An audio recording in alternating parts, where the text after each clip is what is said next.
Good evening, Collegiate Tower Cards. Welcome back dito sa ating YouTube channel. So for tonight's video, eto pag-uusapan po natin hinggil po kay Yorme Isko and Buboy Villar. At eto na naman nga po mga kapatid, another pagpapahiya serye na naman ang naganap sa kanilang G sa Gedli. So ayun, harap-harapan po na napahiya na naman sila Yorme. So matagal-tagal na nga po yung ginagawa nila ang G sa Gedli, no? Dapat sanay na yung mga tao. Pero parang hindi pa rin nakukuha nila Yorme ng mga halos-hos, ng tape ink, yung suporta sa mga tao. Kumbaga ay yung respeto, ika nga. Yung pagtanggap, until now, hindi pa rin po talaga nila nakakamit yung pagtanggap ng mga tao.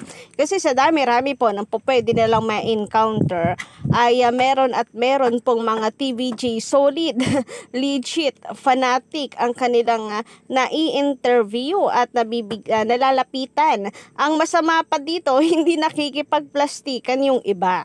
Kaya napapahiya sila. So, yung iba, hindi pa rin nayayakap talaga ang bagong Itbulaga. At ito yung sinasabi ng mga collegiate tower cards natin na hindi sila masasanay. Yung iba, hindi aware sa issue, kaya ang pinapasalamatan sila bossing pa din. Yung iba naman, ay masasabi po nating aware. Alam nila yung nangyayari kasi legit tower cards yung mga binabanggit minsan. Kailan lang ba naging bukang bibig legit? 'Di ba mula lang naman po nang umalis ang TVJ sa GMA7 or sa Tape Inc. Kaya nga nauso yung legit kasi sila yung legit. So ini-imagine ko tuloy ay bago sila magsimula o sumalang sa G sa Gedli, pinapanalangin ng dalawa na sana wala po silang ma-encounter na TVJ legit supporters. Masakit din kasi talaga yun.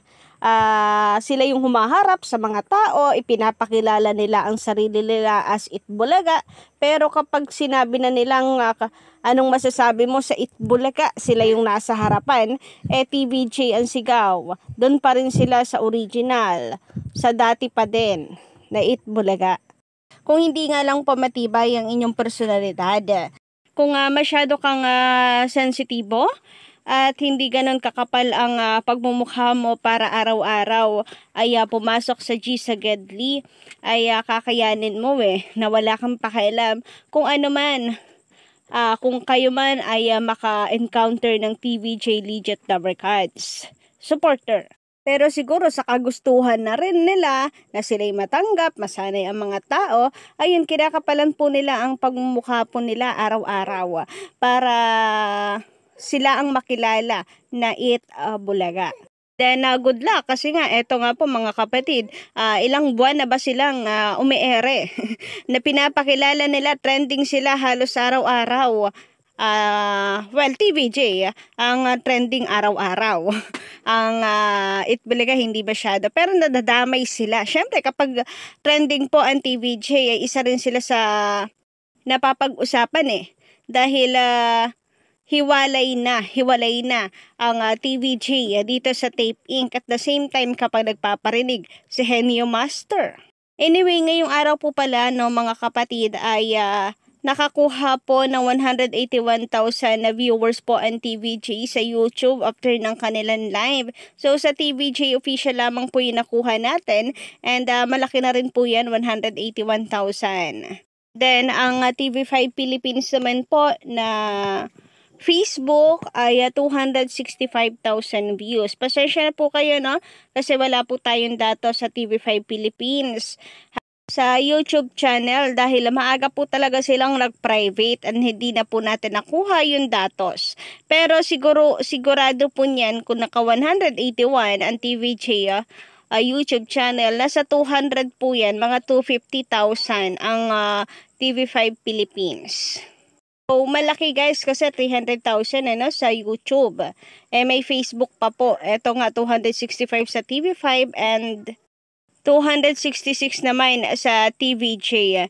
So, nasa 700 or 800 nga po ata ito pag ipa-plus po natin lahat-lahat. Napakalaki pa rin po ng kanilang performance ngayong araw. Compare niyo naman sa ilang libo lang, no? Baka nga po wala pang 50,000 ang kabuuan ng live ng Tape Inc. sa Facebook at YouTube kahit pagsamahin po natin.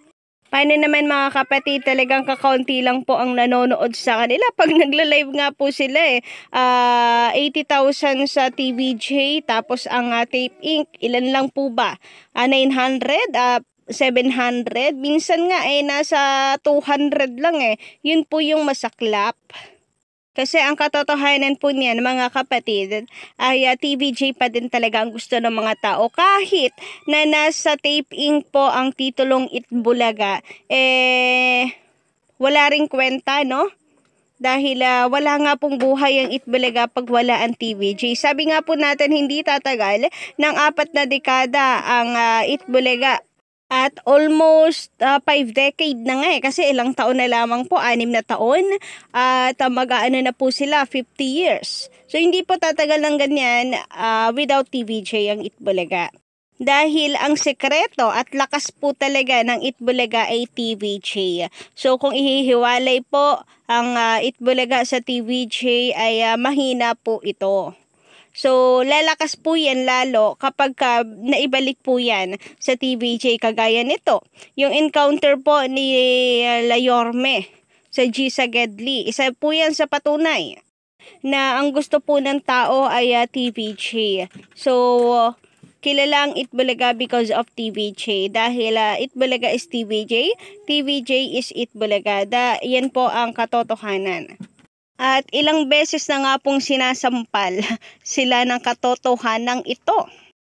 Ultimo nga po ang Jowa Pau or ang Jowa B sa TV5 ay Itbulaga pa rin ang pinasasalamatan. Kasi nga, ang kilala po nila, ang TVJ is Itbulaga. Yan ang isang malutong at masakit na katotohanan para po sa kanila. So narito po ang isang senaryo na naman sa G. Sagedli na napahiya na naman sila Yorme. Panoorin po natin. Ano masabi sa Itbulaga? Masabi ko sa Itbulaga, yung pa rin sa dati. Masabi ko sa Itbulaga, yung pa rin sa dati.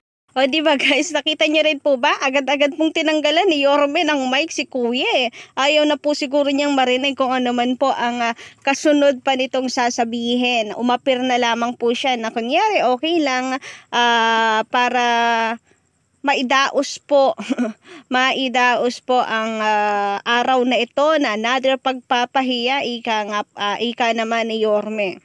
Tingnan nyo guys, panoorin yung maigi, talagang makikita mo dito na agad-agad tinanggal ni Yorme yung mic Tinanggal niya nung nagsimula na si tatay na umintro para pasalamatan ang TVJ. Eto guys Masabi ko sa Itbulaga, yung pa rin sa dati. Ayan bago pa madugsungan ni Kuya ay tinanggal na po agad ni Yorme yung mic. Yung pa rin sa dati. Umapir na lang si Yorme, para matapos na. Para hindi naman masyadong nakakahiya. Tingnan nyo itong si Buboy Villar. Ayan, napapunas po ng kanyang pawis bigla. Ano kaya sinasabi nito sa utak nito? Ayan na naman tayo. TVJ na naman. Tatanggalan ko na naman ba ito ng mic? Baka mag-trending na naman kami niyan. O baka mamaya, pag tinanggal ko tong mic, masasabihan na naman ako ng bastos neto. Punas pawis po siya Yung pa rin sa dati. Yan, another pagpapahiya na naman. Sus ko. But to be honest, sobrang nakakapagod lalo kapag ganito yung mga senaryo araw-araw. So parang, alam mo yun kapag kapapuri, di ba, ang ating laging naririnig, parang nakakawala ng pagod. Pero pag ganito naman po araw-araw, parang sa araw-araw na lamang na ginawa ng Diyos para tibang ganito na lamang ang senaryo, mapapahiya na naman kami. Ang bigat po sa pakiramdam. So siguro papatanong din sila Yorme kung hanggang kailan at kailan sila matatanggap ng mga tao. Yung hindi na po sila mapapahiya kasi biruin nyo, sila na po ang kaharap. Ipinapakilala na nga nila ang sarili nila as Itbulaga. Binibigyan nila ng papremyo at lahat-lahat. Pero eto, at TVJ pa din talaga ang gusto ng mga tao. At ipinamumukha pa sa kanila. So, kayo po ba, ano ang inyong masisay hinggil po dito sa senaryo pong ito? Just comment down below mga kapatid. And don't forget to click the subscribe button and notification bell para sa iba pa pong mga balita.